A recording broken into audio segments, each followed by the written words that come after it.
అంటే ఇక్కడ ఒకటి సార్ వెంకటకృష్ణ గారు, ఇప్పుడు మనం రెండు కోణాల్లో చూడాలి. ఖచ్చితంగా ఒకటైతే నేను చెప్తాను, ఎందుకంటే చాలా సందర్భాల్లో చెప్పేవాడిని, చెప్తాను. ఈ ప్రాంతంలో ప్రజలకి భూమి మీద బంగారం మీద ఎందుకంటే వాళ్ళకి మక్కువ ఉంది. నేను దాన్ని కానీ అదే సందర్భంలో ఈ రాష్ట్రానికి రాజధాని నిర్మించాల్సినటువంటి పరిస్థితులు రాబడి వదులుకుంటారేమో కానీ భూమిని వదులుకోరు.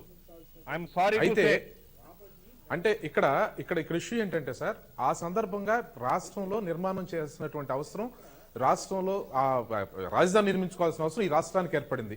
రాజధాని నిర్మించడానికి అనువైన ప్రాంతం కుడి ఎడంగా విజయవాడకి ఒక 20-25 కిలోమీటర్లు అటు ఇటుగానే నిర్మించుకోవాలి, ఎందుకంటే సెంటర్ కాబట్టి. సరే, దానికి సంబంధించిన అక్కడ ఉన్నటువంటి అంశాల్లో ఈరోజు ధరల్ని గనక ప్రాతిపదికగా తీసుకుంటే, ధరలు గనక మనం అంచనా వేసే లెక్కనైతే సహజంగానే రాజధాని నిర్మాణం జరిగేటువంటి ప్రాంతంలో గతంలో ఉన్న దానికంటే భూముల ధరలు అధికంగా ఉంటాయి. ఖచ్చితంగా నిర్ణయం తీసుకున్న తర్వాత ఈ ప్రాంతమే రాజధాని ఏర్పడుతుంది అని చెప్పి నిర్ణయం తీసుకున్న తర్వాత, అంటే లొకేట్ చేసిన తర్వాత ఆ ప్రాంతంలో భూముల ధరలు విపరీతంగా పెరుగుతాయనేది వాస్తవం. అంటే వాళ్ళు 4000 సుమారు గజాలకి 800 గజాలకి సంబంధించి 1000 గజాలకి, అంటే 4800 గజాలకి ఎంత రేట్ వస్తుందో అది 1000 గజాలకు అంతే రేట్ వస్తుంది అనే దాన్ని కాదు అనే కానలేని పరిస్థితి.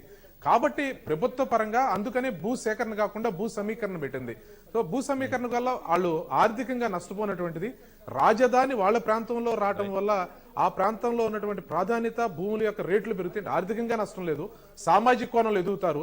ఇతరత్రా కూడా అన్ని అవకాశాలు కూడా, అంటే ఇవాళకి ఇవాళ 2 ఏళ్లకో 3 ఏళ్లకో కాకపోయినా ఒక భవిష్యత్తులో చాలా అవకాశాలు రాజధాని నగరానికి ఉంటాయి అనేది వాస్తవం సార్.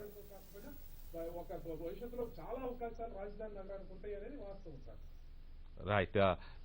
దిలీప్ గారు, మీకేమనిపిస్తుంది? ఎంతవరకు ఈ ఎకరం తీసుకుని 1000 గజాలు రైట్, సంవత్సరానికి 25,000 చొప్పున పరిహారం ఇస్తాం, 10 ఏళ్ళు ఇస్తామన్నారు. కొంతవరకు సరే 25,000 వస్తుందా ఆదాయం అని అంటే ఒక్కోసారి అసలు ఏమి రాకపోవచ్చు. క్రాప్ హాలిడేలు కూడా ప్రకటించుకుంటున్న సందర్భాలు చూస్తున్నాం మనం. సో అందువల్ల 25,000 ప్రభుత్వం పారామీటర్స్ కొన్ని ఉంటాయి, యావరేజ్ తీసుకొని అంతవరకు ఏదో ఇచ్చేయచ్చు. కానీ ఎకరం అంటే నాకు తెలిసి 4,800 గజాలు అయిపోయింది, 4,800 గజాలు. సో 1000 గజాలు ఇస్తాం డెవలప్ చేసింది అనేది అంటే సరిపోతుందా? అంటే అభివృద్ధి 4,800 గజాలు. ఓకే. సో ఆ నేపథ్యంలో ఇప్పుడు అక్కడ వీళ్ళు ఇచ్చిన హైప్ కి, వీళ్ళు తీసుకొచ్చిన భూమికి ఎకరం కోట్లలో ఉందని చెప్తున్నారు. 3 కోట్లు 4 కోట్లు, కొన్ని సరౌండింగ్స్ లో 7 కోట్లు 8 కోట్లు కూడా చెప్తున్నారు. మరి అది నేను అంత కొనే ఓపిక లేదు, రామకృష్ణ గారు చెప్పాలా. సో ఈ పరిస్థితుల్లో డెవలప్ చేసిన 1000 గజాలు రైతు కోల్పోతున్న ఎకరాకు ఈక్వల్ అవుతుందా? ఇది స్పెక్యులేషన్ అనేది జరిగి విపరీతంగా రేట్ బాగా పెరిగిపోయింది. క్యాపిటల్ ఇక్కడ అంటే ఇక్కడ పెరిగింది, విశాఖపట్నం అంటే విశాఖపట్నం, నూజివీడు పెరిగింది. ఈ హై స్పెక్యులేషన్ మాట. ఈ స్పెక్యులేషన్ ను ఈ రోజు ఇచ్చేటువంటి కాంపెన్సేషన్ జనరల్ గా మనం కంపేర్ చేయలేం. కాబట్టి వాళ్ళు డెఫినెట్ గా విధి విధాలా రూపొందించుకోవాలి. మీరు అన్నట్టు అందులో ఒక వెల్కమింగ్ ఆస్పెక్ట్ ఏంటంటే ఎవ్రీ ఇయర్ మీకు కొంత కాంపెన్సేషన్ ఈ రోజు 5% హైక్ చేయడం కూడా ఉంది కదా దాన్ని. సో దట్ ఈస్ అది welcoming, we have to welcome. అది ఒక రకంగా మంచి నిర్ణయమే. బట్ రియల్ కాంపెన్సేషన్ ఎంత అన్నది వాళ్ళు గైడ్ లైన్స్ ఫ్రేమ్ చేస్తారు. అక్కడ ఉన్నటువంటి మార్కెట్ వాల్యూ దానికి ఒక చట్టమే తెచ్చారు మహేందర్ రెడ్డి గారు. ప్రత్యేక చట్టం ఉంది. జస్ట్ లైక్ దట్ మీరు ల్యాండ్ ను అక్వైర్ చేయలేరు. అందుకే సేకరణ కాకుండా సమీకరణ ఆంధ్రప్రదేశ్ సిపిఎం రాష్ట్ర కార్యదర్శి మధు గారు లైన్ లో ఉన్నారు. మధు గారు నమస్తే అండి. నమస్తే. నమస్తే వెంకటకృష్ణ గారు, చెప్పండి. మధు గారు, ఆంధ్రప్రదేశ్ కేబినెట్ నిన్న డెసిషన్ తీసుకుంది. అక్కడ భూ సమీకరణ 30,000 ఎకరాలు 17 గ్రామాల పరిధిలో చేసే భూ సమీకరణ ఏదైతుందో దానికి సంబంధించి ఎకరా ఇచ్చిన రైతుకు అభివృద్ధి చేసిన భూమిని 1000 గజాలు ఇవ్వాలనేది ఒక నిర్ణయం తీసుకుంది. ఇది ఎంతవరకు రైతులకు ఆమోదయోగ్యంగా ఉంటుంది అనేది ఒక ప్రశ్న. రెండోది, ఆ కేబినెట్ లో నిన్న వాళ్ళు అనుకున్న ఒక వ్యవహారం ఏంటంటే, రైతులు చాలా మంది కాదు అందరూ సుముఖంగానే ఉన్నారు, కానీ కొన్ని రెచ్చగొట్టే శక్తులు కొంతమందిని రెచ్చగొడుతున్నాయి అనే ఒక ప్రస్తావన కేబినెట్ లో వచ్చింది. ఈ రెండింటికి మీరేం చెప్తారు? మొదటి విషయం, రైతాంగం ఈ రోజు దాన్ని అంగీకరించడానికి సిద్ధంగా లేరు. రాష్ట్ర ప్రభుత్వం రైతుల్ని పెద్ద ఎత్తున మోసం చేయడానికి ఈ రోజు ల్యాండ్ పూలింగ్ విధానాన్ని చేపడతా ఉంది. ల్యాండ్ పూలింగ్ కి ల్యాండ్ అక్విజిషన్ కి చాలా వ్యత్యాసం ఉంది. Hello hello hello hello hello hello చెప్పండి వినిపిస్తుంది, చెప్పండి. ల్యాండ్ పూలింగ్ కి ల్యాండ్ అక్విజిషన్ కి చాలా వ్యత్యాసం ఉంది. మధు గారు వినపడుతుంది, చెప్పండి. ల్యాండ్ అక్విజిషన్ చేస్తే ఆ ఊర్లో భూమి రైతు దగ్గర తీసుకున్న తర్వాత మార్కెట్ రేటు నిర్ధారణ జరగాల. అంటే రిజిస్ట్రేషన్ డిపార్ట్మెంట్ లో ఉన్న రేటు కాదు, మార్కెట్ రేటు. అంటే రిజిస్ట్రేషన్ ఒక ఎకరం 50 లక్షల రూపాయలు ఉందనుకోండి, కానీ మార్కెట్ లో అది 2.5 కోట్లు అమ్ముతా ఉంటే 2.5 కోట్ల రూపాయలని నిర్ధారణ చేయాలి. ఈ 2.5 కోట్ల రూపాయలకి 4 రెట్లు అదనంగా రేటు కట్టించాలి. ఇలాంటి ప్రస్తావన వస్తుందనే అక్కడున్న ప్రభుత్వం కాస్త తెలివిగా ఆలోచించినట్టుంది. ప్రభుత్వానికి రేటు కడితే, భూమికి రేటు కడితే రకరకాల రేట్లు వస్తాయి, రకరకాల ఆరోపణలు వస్తాయని మీరు అన్నట్టున్న ల్యాండ్ అక్విజిషన్ అది కాకుండా ల్యాండ్ పూలింగ్ పెట్టినట్టున్నారు. భూమికి భూమే, అందుకే ఎకరం తీసుకుంటే దాని రేటుతో సంబంధం లేకుండా అభివృద్ధి చేసిన తర్వాత 1000 గజాలు ఎకరంతో సమానం కావచ్చు, 10 ఎకరాలతో సమానం కావచ్చు. అందువల్ల ఇట్లా పెట్టుంటారు. దీనికి రైతుల నుంచి ఎలాంటి స్పందన ఉంది? రైతాంగం దీన్ని ఒప్పుకోరు, క్యాపిటల్ లిమిట్స్ లో ఇస్తారు. సో అందువల్ల ఇక్కడ భూమి రేటు అనే ప్రస్తావనే లేదండి. ఇక్కడ సమస్య ఉంటాయనంటే భూమి మీరు మొత్తం 4,500 తీసుకొని ఈ లోపల రైతు ఎట్ట బతకాలి? అది కూడా 2 సంవత్సరాల తర్వాత ఇస్తారట. అందుకని ల్యాండ్ పూలింగ్ విధానం అనేటువంటిది చాలా మోసపూరితమైంది.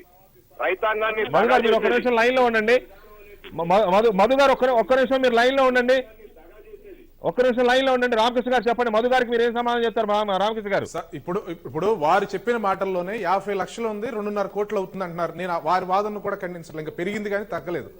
ఈ రోజు 5 అంటే 4,800 గజాలకు 1000 గజాలు ఇవ్వటం అంటే వారి ధరని ఈ రోజు కోల్పోకుండా చూడటం. ఇంకా అదనంగా పెరిగింది కానీ ఎక్కడ కృష్ణ గారు, మీరు నిజ నిర్ధారణ కమిటీ మధుగారి ఆధ్వర్యంలో మీరు కూడా ఉండి రెండుసారి ఇక్కడ రైతుకు అన్యాయం జరుగుతుంది అనే మాట ఎంత అవాస్తవం మీకు తెలుస్తుంది. అంటే రాజకీయాల కోసం జనరలైజ్ చేసి మాట్లాడవచ్చు. ఇందాక నేను చెప్పినట్టుగా ల్యాండ్ ఎక్విజిషన్ ఎందుకు చేయట్లేదు, అంటే 2 మాటలు.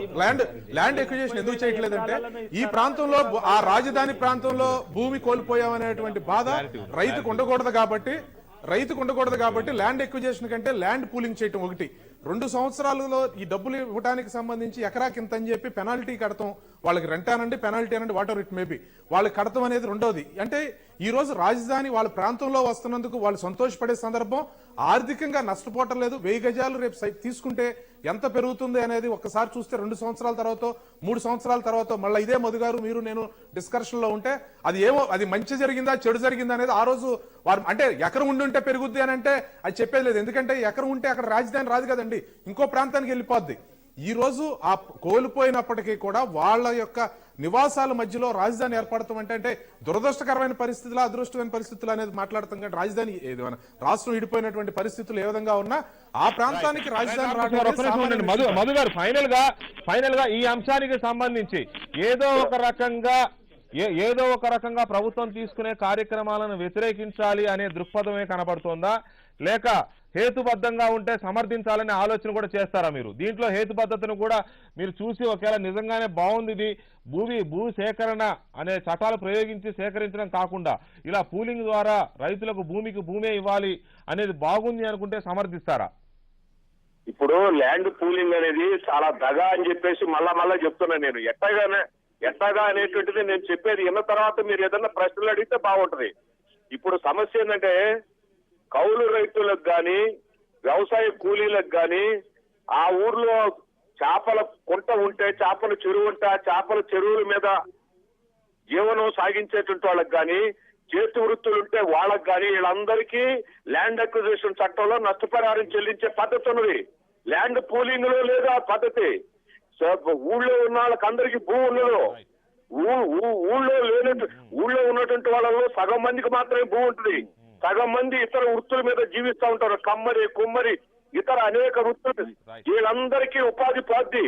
భూమిని అక్వైర్ చేసిన తర్వాత ఈ 14 గ్రామాల్లో అందరికీ ఉపాధి పోద్ది.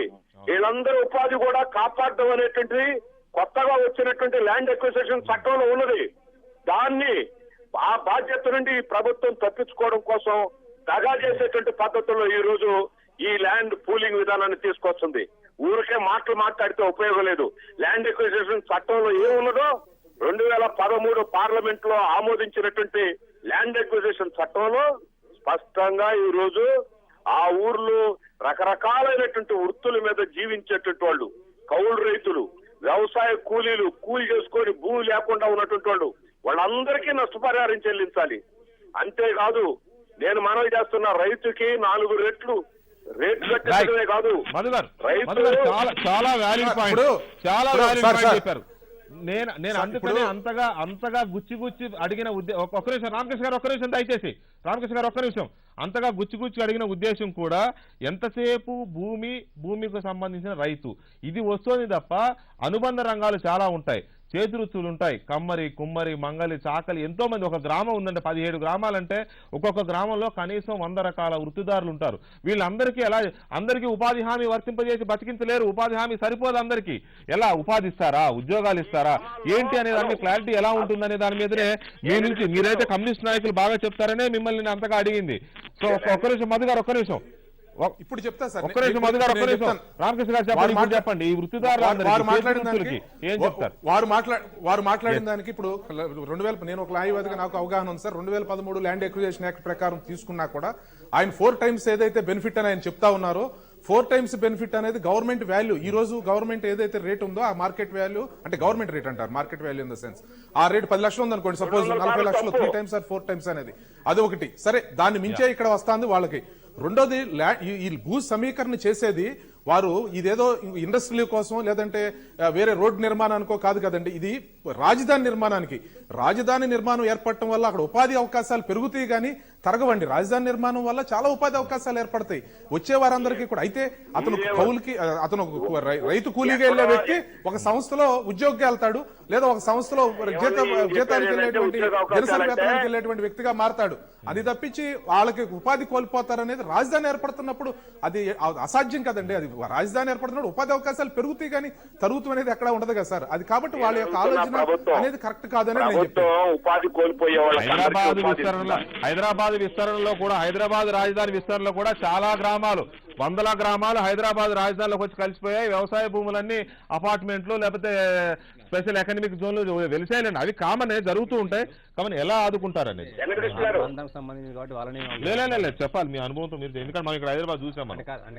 ఒక్క నిమిషం దయచేసి ఒక్క నిమిషం చెప్పండి. ఇప్పుడు రెండండి రామకృష్ణ గారు పెద్దలు మధుగారు తీసిన లేడతారు 100కి 100 పాలు నిజాలు. రెండవది, ఎంతసేపు మీరు డబ్బులతోని ముడిపెడుతున్నారు. రైతుకు భూమి మీద ఉన్న దానికంటే ప్రేమ దేని మీద ఉండదు, కన్న పిల్లల మీద ఉండదు, కట్టుకున్న భారం మీద ఉండదు.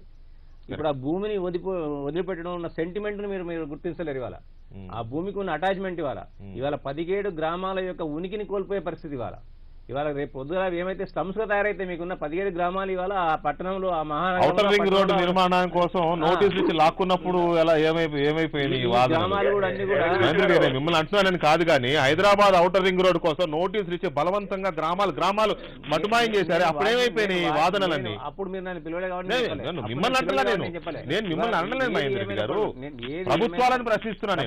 డెఫినెట్ గా తీసుకోవాల్సిన పరిస్థితిని ఏ ప్రభుత్వం అయినా, అప్పుడు న్యాయవాదిగా మీరున్నారు, మీరు ఏదైనా చేసి ఉండొచ్చు. ప్రభుత్వం అయినా ఏ పార్టీ అయినా కానీ తప్పకుండా వాటన్నింటిని కూడా కన్సల్ట్ చేసిన ఆస్కారం ఉంటుంది, అవసరం ఉంటుంది. ఇవాళ ఈ భూమిని కోల్పోయే రైతులకు ఓన్లీ మీరు డబ్బులతోనే బేరీ చేస్తున్నారు. ఇవాళ మేము ఇంత ఇస్తున్నాం, ఇలా అంత ఇస్తున్నాం అని చెప్పి 1000 గజాలు ఇస్తే ఎంత రేట్ వస్తుంది? రాజధాని కూడా భూమి మీదనే కట్టాలి, ఆకాశంలో కట్టలేదు, అది కూడా ఉంటుంది. సో రైట్ మధు గారు, థ్యాంక్ యూ వెరీ మచ్. మీరు లైన్ లోకి వచ్చేందుకు థ్యాంక్ యూ వెరీ మచ్ అండి. ఎవరికి అన్యాయం జరగకుండా ఉండాలని కోరుకుందాం. ముందు ప్రభుత్వం ఎలా స్పందిస్తుందో చూసి దాని మీద చర్చల్ని ఇంకా డైనమిక్ గా తీసుకెళ్లే ప్రయత్నం నేను కూడా చేస్తా. అప్పుడు మీ అందరి సహకారం తీసుకుంటా. ఇంకొక అంశం ఉంది. ఇప్పుడు జనరల్గా ఇప్పుడు సింగరేణి కాలనీస్ కోసం ల్యాండ్ ఎక్వైర్ చేసి మైనింగ్ మొదలు పెడతారు. అక్కడ ఓపెన్ క్యాస్ట్, అక్కడ ఉన్నటువంటి ట్రైబల్స్ అంతా డిస్ప్లేస్ అవుతారు. ఇంతకుముందు మధు గారు చెప్పిన పాయింట్లు ఏంటంటే ఆ ల్యాండ్ మీద రైట్ ఉన్న వాళ్ళు ఉండరు. ఫారెస్ట్ ఏరియాస్ ఉంటాయి, కొన్నిటి మీద అసలు ఎంక్రోచ్మెంట్స్ ఉంటాయి. గవర్నమెంట్ ల్యాండ్, వక్ఫ్ ల్యాండ్స్ లో వేరే వాళ్ళు చాలా మంది ఉంటారు. వీళ్ళందరూ డిస్ప్లేస్ అవుతే మీరు రైట్స్ ప్రకారంగా వాళ్ళకు కాంపెన్సేషన్ ఇవ్వడం అనేది సహజంగా జరగదనమాట. చాలా నష్టపోతారు ఆ ఫ్యామిలీస్. అందులో వ్యాలిడ్ పాయింట్ ఉంది. కాబట్టి మీరిన పద్ధతిలోనే ఒక కాంప్రహెన్సివ్ పాలసీ తీసుకురావాలి. భూసేకరణ చట్టంలో చెప్పిన పద్ధతిగా ఎవరెవరు దీంట్లో ఉపాధి పొందుతున్నారు వాళ్ళందరూ అడిక్వేట్ గా కాంపెన్సేట్ అయ్యారా లేదనేది.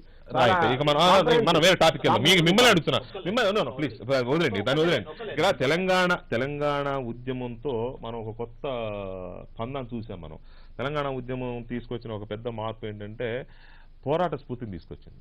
అది ఏ స్థాయిలోనైనా ఎవరినైనా సరే సమస్య ఉంటే పోరాడి సాధించుకోవచ్చు అనే ఒక ఇది తీసుకొచ్చిన మాట వాస్తవం తెలంగాణ సమాజంలో. నాట్ ఓన్లీ తెలంగాణ సమాజం, ఒక రకంగా చెప్పాలంటే ఇరు ప్రాంత 23 జిల్లాల్లో కూడా అది వచ్చింది. అందుకే మీకు మలి దశలో సమైక్యాంధ్ర ఉద్యమం కూడా అంత ఉవ్వెత్తున వచ్చింది. సరే ఏం చేశారని పక్కన పెడితే ఉద్యమం వచ్చింది అక్కడ. ఆ తర్వాత ఏ సమస్య వచ్చినా కూడా ఉద్యమమే. చివరికి అది ఏ స్థాయికి వెళ్ళిందంటే ఉస్మానియా యూనివర్సిటీలో కేసీఆర్ గారిని హెలికాప్టర్ దిక్కుండా వెనక్కి పంపిన పరిస్థితి కూడా చూసాం మనం. అది తెలంగాణ ఉద్యమం తీసుకొచ్చిన స్ఫూర్తి.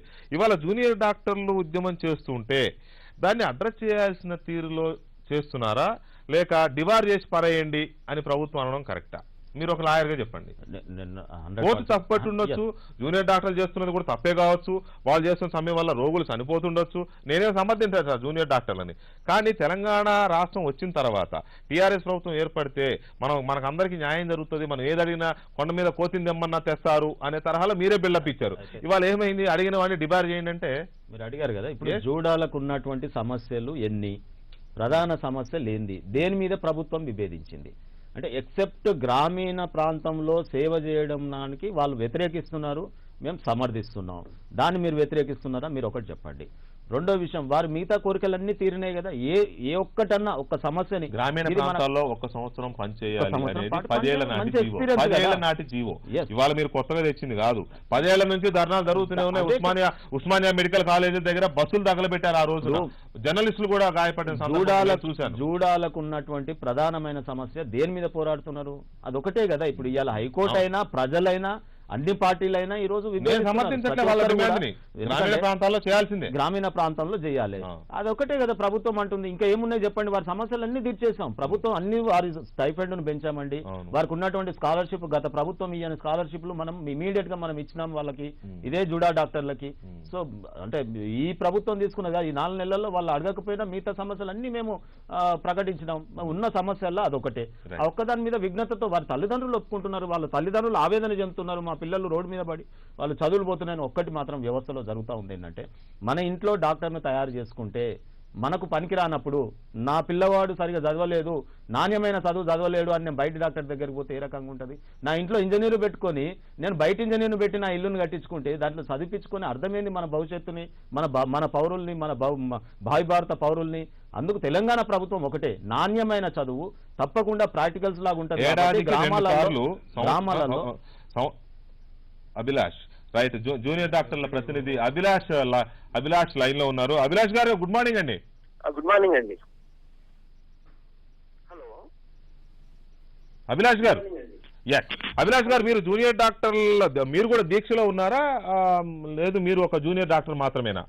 మేము జూనియర్ డాక్టర్ని అండి, చెప్పండి. హలో రైట్ అభిలాష్ గారు, ఇక్కడ 2 విషయాలు నేను మిమ్మల్ని స్ట్రైట్ గా క్వశ్చన్ చేయదలుచుకున్నా. జూనియర్ డాక్టర్లు అనే వ్యవస్థకి ప్రతి ఏటా ఏదో ఒక డిమాండ్ తో ధర్నా చేస్తున్నారని ఒక చెడ్డ పేరు మీకు వస్తుంది. 1 పాయింట్ నెంబర్ 1. పాయింట్ నెంబర్ 2, మిమ్మల్ని కోర్టు తప్పుపట్టింది.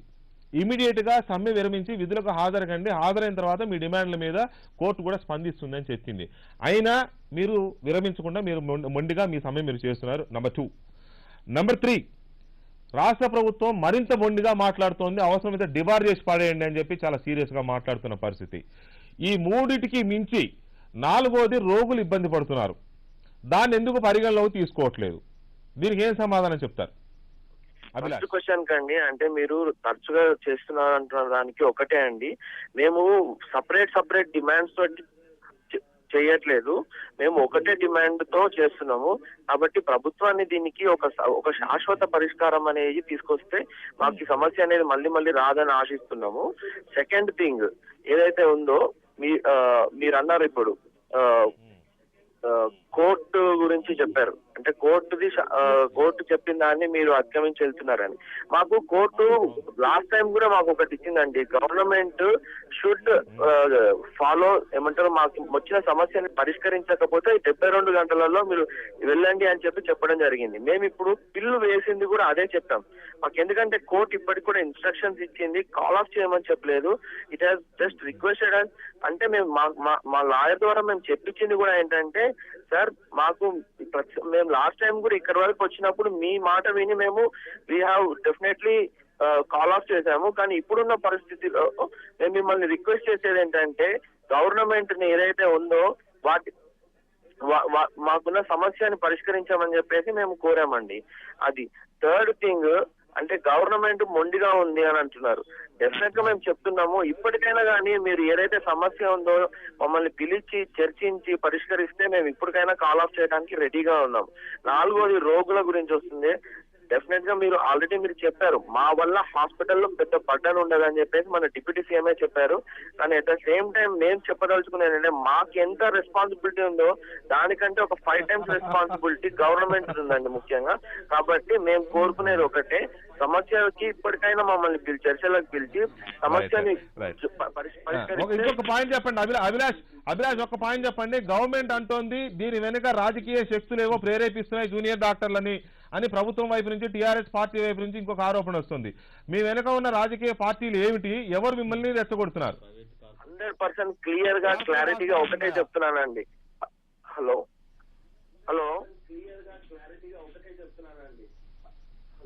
యా చెప్పండి. 100% క్లియర్ గా క్లారిటీగా ఒకటే చెప్తున్నానండి, ఎటువంటి రాజకీయ పార్టీలు కానీ ఎటువంటి కానీ లేవండి. మేము ముఖ్యంగా కూడా ఇది ప్రతిసారి ఆరోపణ కాంగ్రెస్ వాళ్ళు అప్పుడు టీఆర్ఎస్ వాళ్ళ మీద చేశారు, ఇప్పుడు టీఆర్ఎస్ వాళ్ళు ఇంకొకరి మీద చేస్తున్నారు. మేము క్లియర్ గా ఒకటే చెప్తున్నాం, మా వెనకాల ఎటువంటివి లేవు. మాకు ఒకటి మాకున్న రూరల్ సర్వీస్ అనేది ఏదైతే ఉన్నదో వాటి మీద కరెక్ట్ పరిష్కారం చూపిస్తే ఏమీ ఉండదండి. మేము ఇప్పటికైనా చెప్తున్నాము, మమ్మల్ని చర్చలకు పిలిస్తే మేము చర్చలకు వచ్చి మేము సమస్య పరిష్కరించడానికి సిద్ధంగా ఉన్నామండి. Right Abhilash, thank you very much. మీరు లైన్ లోకి వచ్చేందుకు మిమ్మల్ని అడుగుతున్నా. ఇక్కడ ఈ చర్చలకు పిలవడం అనేది ఎందుకో టీఆర్ఎస్ ప్రభుత్వానికి ఎందుకో రుచించడంలా. ఉస్మానియా విద్యార్థులు అది కాంట్రాక్ట్ లెక్చరర్లకు సంబంధించి అన్ని రోజులు దీక్ష చేస్తే చర్చలకు పిలవండి అని చెప్పి అందరూ చెప్పినా కూడా పిలవాలా. ఇవాళ వీళ్ళు అదే మమ్మల్ని ఎందుకు పిలవరు, ఎందుకు పిలిచి మాట్లాడరు, మాకు పిలిస్తే మేము దుకాణం మూసేస్తాం అంటున్నారు. సీఎం ఇన్వాల్వ్ కావాలి అంటున్నారు. ఒక ఉద్యమకారుడిగా పనిచేసిన సీఎం గారు మాతో మాట్లాడాలనేది వాళ్ళ కోరిక కావచ్చు. రాజయ్య గారు ఇనబిలిటీ కాదండి. రాజయ్య గారు ఏమన్నారు, జూనియర్ డాక్టర్ల వల్ల ఆసుపత్రుల్లో పెద్ద ఒరిగేదేమి లేదన్నారని ఇప్పుడు ఆయన చెప్తున్నారు. మరి అలాంటి జూనియర్ డాక్టర్ ఒక పాయింట్ మీకు ఏంటంటే, ఇప్పుడు దీంట్లో మోస్ట్ ఆఫ్ ది పీపుల్ ఈ మెడిసిన్ చేసే పిల్లలు అందరు కూడా మన ఎంత గవర్నమెంట్ స్కాలర్షిప్ ఇచ్చినా కొద్దిగా middle class, upper middle class ఈ సెక్షన్స్ ఎక్కువ మంది వస్తారు. Right, okay. సో వీళ్ళకు రూరల్ సర్వీస్ చేయాలనేటువంటి కండిషన్ పెట్టడం వల్ల వాళ్ళకు ఉన్నటువంటి మేజర్ మైండ్ బ్లాక్ ఏంటంటే అక్కడ ఫెసిలిటీస్ ఉండవాలి. So actually over a period of time successive governments, మిత్రుడు ఇప్పుడు అధికారంలో ఉన్నాడు కాబట్టి వారికి కూడా రిక్వెస్ట్ చేస్తున్నా, మీరు ఇది ఎగ్జామిన్ చేయాలి. మీరు రూరల్ ఈ మొత్తం వైద్య వ్యవస్థను చిన్నాభిన్నం చేశారు, ఇది కుప్పగూలిపోయింది. అది అక్కడ లేవు, ఫెసిలిటీస్ లేవు, ప్రైమరీ హెల్త్. అందుకే రిక్వెస్ట్ చేశా, ఈ రోజు మీరు దీంతో పాటు దాని మీద ఫోకస్ చేసి వైద్య వ్యవస్థను కనుక సంస్కరించకపోతే అదొక ఆస్పెక్ట్. మీకు కార్పొరేట్ హాస్పిటల్ ప్రతి ఇంకా మల్టీ స్టోరీడ్ ఇంకా హాస్పిటల్స్ కట్టుకున్నాయి. ఎందుకంటే వాళ్ళ డాక్టర్లకు ఈ డాక్టర్లకు కూడా మేము గ్రామీణ ప్రాంతాలకు వెళ్ళి పని చేయాలనే వాతావరణం అక్కడ క్రియేట్ అవ్వాలి. ఇంకోటి ఇంపార్టెంట్ ఏంటంటే, గతంలో కూడా ఈ పిల్లలను అంటే వీళ్ళు రిక్రూట్మెంట్ చేసేటప్పుడు doctors service doctors vacancies notify చేసేటప్పుడు రూరల్ సర్వీస్ కోసం సపరేట్ గా నోటిఫికేషన్ ఇచ్చారు. చేయొచ్చు, అది మళ్ళీ ఎక్స్పెరిమెంట్ చేయొచ్చు. అంటే ఫెసిలిటీస్ ఇన్ఫ్రాస్ట్రక్చర్ డెవలప్ చేస్తూ వాళ్ళని కూడా రూరల్ సర్వీస్ కోసం సపరేట్ రిక్రూట్మెంట్ చేయండి. ఈ సమస్య పరిష్కారం చివరిగా అభిలాష్ చెప్పింది ఒకటే, మమ్మల్ని ఎందుకు పిలిచి మాట్లాడరు, పార్టీలు అంటే అఖిల పక్షాలు ఎందుకు బెటరు అని, సమ్మె చేసేవాళ్ళు ధర్నాలు చేసేవాళ్ళు అంటారు, మమ్మల్ని ఎందుకు పిలిచి మాట్లాడరు అని. ఎందుకు ప్రభుత్వం హెసిటేట్ చేస్తుంది? అదే అంటున్నా, అదే సార్, ఏ సమస్య మీద అఖిల పక్షం ఎందుకు పెట్టలేదని వీళ్ళు అంటారు. అందువల్ల ప్రభుత్వం వెంకటకృష్ణ గారు, కేసీఆర్ గారికి లేని అలవాటు అది, చర్చించడం అనేది ఆయనకి లేని అలవాటు కదా. ప్రభుత్వమే అరే మాట్లాడండి సార్, రామకృష్ణ గారు ఒక్క నిమిషం ప్లీజ్. ఇప్పుడు ఈ ప్రభుత్వం ఎందుకంటే ప్రజల మధ్య నుంచి వచ్చింది కాబట్టి, ఉద్యమాల ద్వారా వచ్చింది కాబట్టి ప్రతి ఒక్కరికి దానిపైన ఒక హక్కుగా భావిస్తుంది. కాబట్టి తప్పకుండా మాతో మాట్లాడితే పరిష్కారం అవుతుందనే ఒక భావన వల్ల ఉండొచ్చు. డెఫినెట్ దాన్ని తప్ప చాలా సార్లు నేను ఈ డాక్టర్లు మాట్లాడుతున్నప్పుడు, అంటే కోర్టులో కూడా కేసు వేసినప్పుడు నేను చూశాను, ఈ డాక్టర్లు మాట్లాడుతున్నారు జూనియర్ డాక్టర్లు ఒకటే, వాళ్ళు రూరల్ సర్వీసులకు పోవడానికి ఎవరు కూడా హెసిటేట్ చేయరు. ఎందుకంటే పీజీలో వాళ్ళకు రూరల్లో సర్వీస్ చేసినందుకు వాళ్ళకు కోటా ఉంది కాబట్టి ఎవరు కూడా వెయిటేజ్ ఉంది కాబట్టి ఎవరు కూడా దాన్ని హెసిటేట్ చేయరు. కాకపోతే ఏంటంటే అక్కడ ఉన్న ఫెసిలిటీస్ ఒకటి, రెండోది ఏంటంటే వారు మాట్లాడుతున్న దానిలో చాలాసార్లు నేను విన్నాను, జూడాలు మాట్లాడుతున్న దానిలో మాకు 1 year కాదు రూరల్ సర్వీస్, 2 years పోస్టింగ్ ఇవ్వండి, పర్మనెంట్ అంటున్నారు, మినిమం 2 years చేయండి అని కూడా అంటున్నారు. ఇవ్వండి, మేము పోతామంటున్నారు. నెక్స్ట్ బ్యాచ్ లకు అవసరం లేదా ట్రైనింగ్? మారుతారు కదా, పద్ధతి కాదు కదా. మనం ఎందుకంటే ప్రతి ఒక్కరూ ట్రైన్ అవ్వాలని మన ఉద్దేశం. మాట్లాడిన దానిలో 100% న్యాయం ఉంది. ఒక 1 year చేసిపోవడం, 2 years చేసిపోవడం వల్ల వాళ్ళకి ఒరిగేది ఏమీ లేదు. రూరల్ సర్వీస్ మీరు మాకు క్రైటీరియా పెట్టండి, వాళ్ళు 2 years చేసినందుకు వాళ్ళకి వెయిటేజ్ ఉంది. ఇదే పరిష్కారం, ఒక్క నిమిషం సార్, ఒక్క నిమిషం. ఇదే సమస్య మీద గతంలో ధర్నాలు జరిగినప్పుడు గత ప్రభుత్వమే పరిష్కరించలేదు. మళ్ళీ మీరు చెప్పి మీరు సొల్యూషన్ రైట్. చివరిగా ఒక్క నిమిషం, చివరిగా రామకృష్ణ గారు చెప్పండి, మీరు చెప్తారు ఈ సమస్య మీద చెప్పండి ప్లీజ్.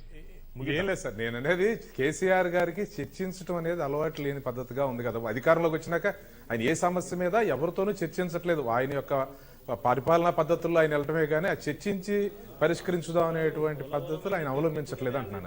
అది మీరు రామకృష్ణ గారు గ్రామాలు మీ దాంట్లో విలీనం చర్చించి గొంతు నొక్కి జబర్దస్తిగా చంద్రబాబు గారు, శ్రీనివాస్ గారు, అలాగే మహేంద్ర గారు, థ్యాంక్ యూ వెరీ మచ్ అండి. ఇది ఇవాళ న్యూస్ అనాలిసిస్. ఇక మళ్ళీ రేపు మార్నింగ్ కలుద్దాం. Thank you very much.